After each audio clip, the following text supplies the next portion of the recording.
Joseph Vijay எனும் நான்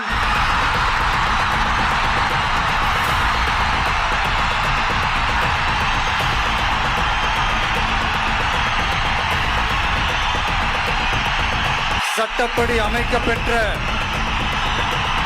இந்திய அரசியல் அமைப்பின்பால்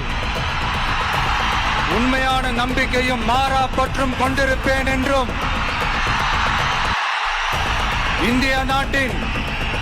ஒப்பில்லாத முழு முதல் ஆட்சியையும் ஒருமையையும் நிலை நிறுத்துவேன் என்றும் தமிழ்நாட்டு அரசின் முதலமைச்சராக உண்மையாகவும் உளச்சான்றின்படியும் என் கடமைகளை நிறைவேற்றுவேன் என்றும்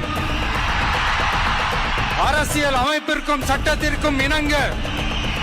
அச்சமும் ஒருதலை சார்பும் இன்றி விருப்பு வெறுப்பை விலக்கி பலதரப்பட்ட மக்கள் அனைவருக்கும்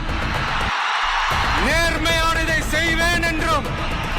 ஆண்டவன் மீது ஆணையிட்டு